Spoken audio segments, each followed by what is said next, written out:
Bagdogra station पर Guwahati Ranchi special साप्ताहिक train stop का उद्घाटन किया गया है। आज दार्जिलिंग के सांसद राजू बिष्ट ने इसका उद्घाटन किया। इस दौरान माटीगाड़ा नक्सलबाड़ी के विधायक आनंदमय बर्मन, कटिहार डिवीजन के DRM Surendra Kumar, senior divisional commercial manager G Prashant Kumar समेत अन्य गणमान्य लोग उपस्थित थे। इस मौके पर सांसद राजू बिष्ट ने कहा कि और नक्सलबाड़ी की जनता को और हम सब के लिए खुशी की बात है कि आज से जो है बागडोगरा स्टेशन पे गुवाहाटी रांची स्पेशल ट्रेन रुकेगा। उसका एक स्टॉपेज अप में भी और डाउन में भी रहेगा। इसके लिए सबसे पहले तो मैं प्रधानमंत्री, रेलवे मंत्री और रेलवे के तमाम अधिकारियों को बधाई देता हूं। साथ ही हमारे विधायक और हमारे जितने भी अन्य लोगों ने इस कार्य को सफलता देने के लिए अपना योगदान दिया और मंत्री जी से बात की, उन सबको भी मैं बधाई देता हूं। मेरा ऐसा मानना है, हर महीने लगातार अपने क्षेत्र को लेकर के, दार्जिलिंग सिलीगुड़ी को लेकर के सांसद या विधायक की ओर से कोई न कोई घोषणा होती रही है, हर महीने होती है। और जो है मुझे लगता है जो कई साल में नहीं हुआ, पिछले 4-5 साल में लगातार जो है सिलीगुड़ी और दार्जिलिंग में हो रहा है। मुझे खुशी है, गर्व है कि आज सिर्फ दार्जिलिंग कॉन्स्टिट्यूंसी में 50,000 करोड़ से ज़्यादा के लागत के इंफ्रास्ट्रक्चर के काम हो रहे हैं। इसके लिए जो है हमारी जनता डिजर्व करती है और मुझे खुशी है, हम सब विधायक सांसदों को खुशी है कि ऐसे जनता का सेवा करने का मौका हमको मिल रहा है।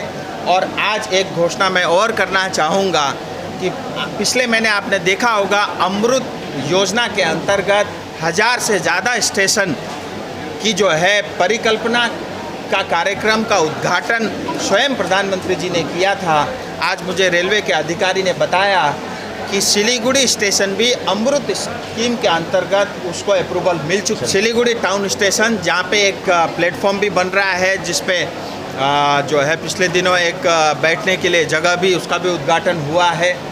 और वो हेरिटेज है और जो योजना के अंतर्गत जो काम होगा उसके हेरिटेज को ध्यान में रखते हुए उसमें कार्य होगा।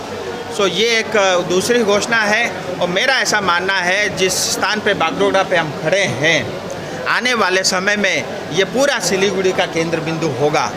एयरपोर्ट 3000 करोड़ की लागत से यहीं बन रही है। और कल ही मैं एयरपोर्ट के डायरेक्टर से मिला, टेंडर डॉक्यूमेंट रेडी है। 2 दिन में उस एयरपोर्ट का टेंडर भी आ जाएगा आप सबके सामने और नवंबर में उसका उद्घाटन भी हम कोशिश करेंगे प्रधानमंत्री जी या गृह मंत्री जी के हाथ से हो और नवंबर से उसका काम भी शुरू होगा। और हम सब ने भी ये मांग मंत्री जी से रखी है और समय आने पे उसका भी उद्घाटन होगा। इतना ही नहीं, नक्सलबाड़ी में जो कंचन कन्या रुका करता था वो 4 महीने हो गए थे और नवंबर से उसका बुकिंग अभी रोक दिया गया था। लेकिन आज मैंने दोबारा घोषणा किया है, वो दोबारा चालू होगा और वो नॉन स्टॉप चलता ही रहेगा जीवन भर। ठीक है। रंगापानी का मैं आपको स्पष्ट बता देना चाहता हूँ, मैंने पहले भी बताया था, ये योजना ऐसी थी जिसमें 50% पैसा यानी 22 करोड़ रुपए केंद्र सरकार, 22 करोड़ ममता दीदी यानी राज्य सरकार को देना था। ऐसी सहमति बनी थी।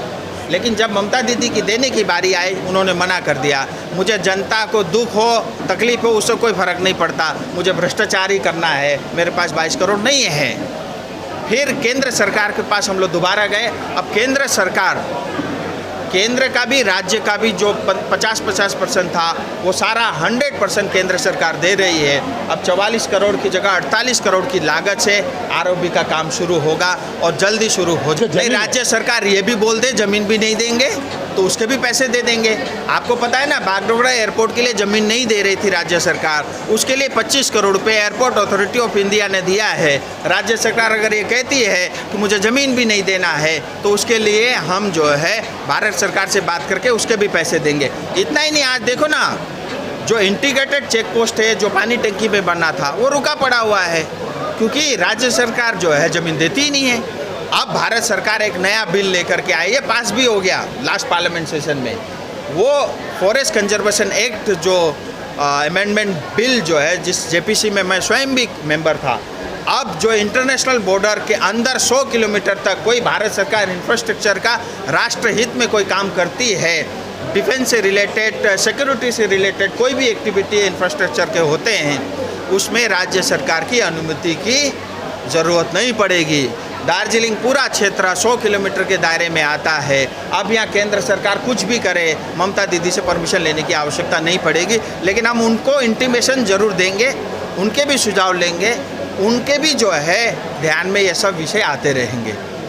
50,000 लोगों को अपनी मंजिल से है जोड़ा और नई उत्साह के साथ आए हैं फिर से थामने आपका हाथ। श्री शांति होंडा।